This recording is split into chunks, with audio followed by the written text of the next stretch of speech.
Una periodista, una reportera, una escritora que ha seguido muy de cerca los temas que tienen que ver con la delincuencia organizada, con el narcotráfico y los personajes en torno a este fenómeno, incluyendo incluso al propio Felipe Calderón, García Luna y otros, por supuesto, es Anabel Hernández, a quien saludo y le agradezco que nos tome la llamada esta mañana. Anabel, qué gusto, buenos días. ¿Qué tal? Muy buenos días, estimados auditorios. ¿Te sorprende que García Luna esté hoy aprehendido en los Estados Unidos y sometido a juicio acusado de nexos con el narcotráfico? No, realmente no. Me parece que su ex jefe, Felipe Calderón, pues todavía menos debería de estar sorprendido.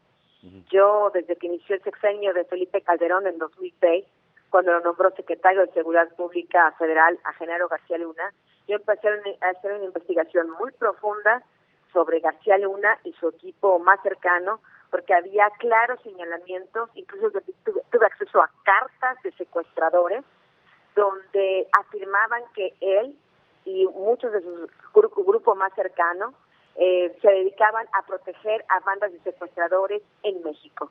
Después tuve acceso a información en el 2007 de que Genaro García Luna y este mismo equipo de muy cercanos como Luis Cárdenas Palomino, Facundo Rosas, Gerardo Garay Cadena, Ramón Pequeño, Armando Espinosa de Benito y muchos otros muy cercanos ahí a García Luna estaban recibiendo sobornos del cártel de Sinaloa. Incluso tuve acceso a un documento interno que existía, una investigación interna que había estado abierta en la propia Procuraduría General de la República cuando García Luna era titular de la Agencia Federal de Investigaciones en el sexenio de Vicente Fox. Incluso yo, a través de la Ley de Transparencia, pedí al gobierno federal, en ese momento, cuando estaba Felipe Calderón, si había investigaciones judiciales abiertas contra Genaro García Luna, y a mí me respondieron que sí, que había dos. No me revelaron el contenido, pero ya estaba siendo investigado de una u otra manera. Había interés en alguna parte de ese gobierno de indagarlo. Sin embargo, como García Luna contaba con todo el respaldo de Felipe Calderón, pues esas investigaciones nunca prosperaron. Después, en el 2008, publiqué mi libro Los cómplices del presidente, sobre García Luna, sobre sus vínculos con el cártel de Sinaloa y otros tipos de organizaciones criminales. En 2009 le hice una investigación pública, lo publiqué en Reporte Índigo, en ese momento documentos, sus declaraciones patrimoniales, sus declaraciones fiscales y los documentos de propiedades que él tenía tanto en la Ciudad de México como en Cuernavaca, que no podía justificar con sus ingresos, ni con los ingresos de su esposa, que tenía un pequeño restaurante en Xochimilco, en una pequeña esquina. Antes vivían ellos por allá y súbitamente se cambian a Jardines de la Montaña. De un día para otro la riqueza de García Luna empieza a crecer abundantemente. Gente que lo estaba viendo me decía que llegaba con portafolios llenos de dinero en efectivo para pagar la residencia esta que se estaba construyendo en Jardines de la Montaña. Todo eso fue información pública, fueron documentos publicados. Nadie debería hoy sentirse sorprendido de por qué García Luna está siendo investigado o ha sido arrestado en Estados Unidos. Y tampoco es casual que sea el mismo juez y la misma corte que condenó a cadena perpetua a Joaquín Guzmán Loera, quienes ahora buscan, bueno, ya tienen aprendido a García Luna y lo someterán a juicio. Así es, pero déjame darte un antecedente todavía mayor. Bueno, yo en mi libro Los Guiones del Narco en 2010 publiqué mucho más documentos, información ya de cuánto dinero estaba recibiendo él directamente y su equipo más cercano y otros funcionarios públicos del cártel de Sinaloa, como la Policía Federal y la Secretaría de Seguridad Pública Federal durante la administración de Genaro García Luna en estas áreas, como la Policía Federal ayudaba al cártel de Sinaloa a combatir a sus enemigos del cártel, cómo espiaba, cómo incluso, por ejemplo, mucho de este equipo técnico dado por el gobierno de Estados Unidos a México por el Plan Mérida firmado por Felipe Calderón, terminaba siendo utilizado para darle al Mayo Zambada y al Chapo Guzmán el paradero de sus enemigos para después ir a matarlos. Hay documentos, había una decena de documentos que estaban ahí y nadie les hizo caso. El gobierno de Felipe Calderón siempre le protegió. A consecuencia de esta publicación que hice en diciembre de 2010, Los Señores del Narco, pues fui víctima de una cacería humana directamente orquestada por Genaro García Luna y su equipo, que contrataron personas para matarme. La verdad es que han sido años muy difíciles de persecución armada a mi familia, de atentados contra mi familia, contra mí, el asesinato de una fuente de información, la desaparición de otras fuentes de información, el cancelamiento de fuentes de información de manera injusta. Y bueno, ahora me parece que pues la historia está dando la razón. Justo hace una semana, publiqué mi libro El Traidor, el diario secreto del Hijo del Mayo, donde ahí, antes de que se fuera esta detención, abundo, es mi última parte, o la penúltima, porque por desgracia estos historias de corrupción y cartel de Sinaloa parece no terminar en México, de cómo ya de manera mucho más directa, como Vicente Zambada Niebla habla exactamente como él conocía todos estos mandos de la Secretaría de Seguridad Pública Federal y de la Policía Federal, cómo iban a hincarse ante su padre, cómo recibían todos dinero. Él decía, el 99% son corruptos, nunca conocí uno que no lo fuera. Habla como la Policía Federal pues traficaba incluso droga para el propio cártel. ¿Tú crees, Anabel, que todos estos... Ahora... Sí, te escucho, dime.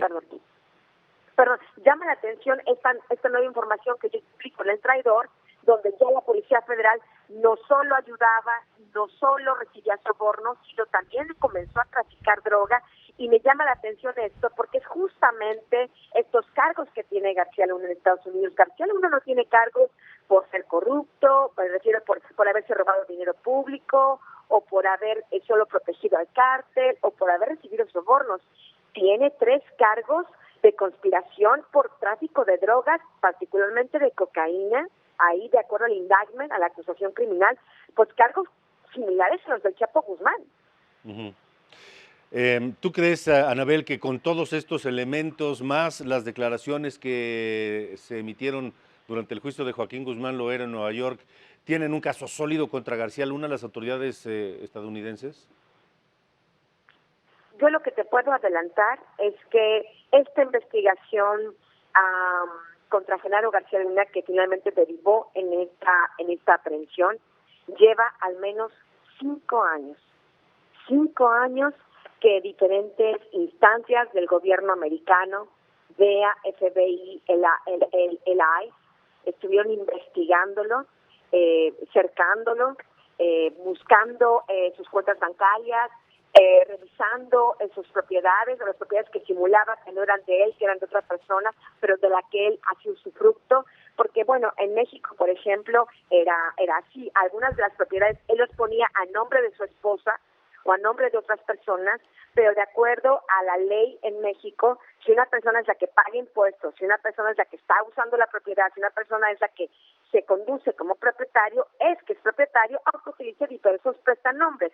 Aparentemente, este era el caso igual de Genaro García Luna, ahí en propiedades en las que se desenvolvía como propietario en Miami, aunque oficialmente no lo era.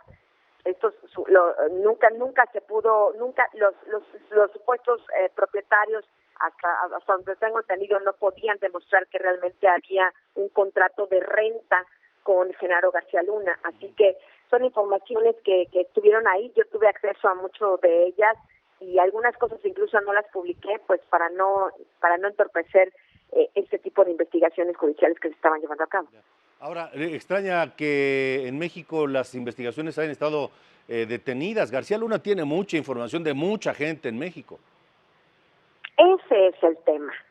Y por eso a mí me preocupa un poco cuando el gobierno dice, ahora sí abre una carpeta, ahora sí lo quiero extraditado, ¿no? Porque, pues bueno, ya tenía un año este gobierno. ¿Cuál es el problema? ¿Y cuál es el problema realmente grave, nodal, de Genaro García Luna? No es solo él, porque ojalá solo fuera él, el único que fue corrupto, el único policía corrupto, ya estaríamos de gane. El problema es que él y su equipo se quedaron enquistados de una u otra manera en las diversas áreas de procuración de justicia y de investigación y policíacas en México. Aunque Genaro García Luna formalmente dejó el cargo en diciembre de 2012, el 1 de diciembre de 2012 ya no era secretario de Seguridad Pública Federal, aún así su gente más cercana se quedó enquistada en la Policía Federal. se quedó enquistada en la Agencia de Investigación Criminal como el señor Tomás Herón, que después tuvimos graves consecuencias de esto. Tomás Herón, el que desvió la investigación de Ayotzinapa, el que torturó personas, el que creó falsos culpables, porque ahora está, no lo digo yo, lo dijo ya un juez el año pasado, desde hace 2 años. Bueno, este hombre, Tomás Herón, era de aquel viejo equipo. Tenemos, por ejemplo, jefes policíacos en diferentes partes de México, por ejemplo, en el Estado de México o en el Distrito Federal. Estas 2 personas son gente de García Luna. Y si uno voltea a ver el Estado de México y el Distrito Federal, uno ve que es un caos, un desastre en materia de crimen organizado que está creciendo velozmente en estas 2 entidades, de impunidad, de violencia. Bueno, no es fortuito, es porque este grupo de policías corruptos sigue enquistado, por desgracia, en diversas áreas, y pues es difícil pensar que este gobierno tiene la solidez de las instituciones para poder realmente juzgar a García Luna. Ya. Pues Anabel, seguramente habrá mucho más que hablar de este caso mientras dure el proceso allá en Nueva York. Estaremos en contacto si nos lo permites. Por supuesto, con mucho gusto. Gracias, gracias. Buen día, la periodista y escritora Anabel Hernández.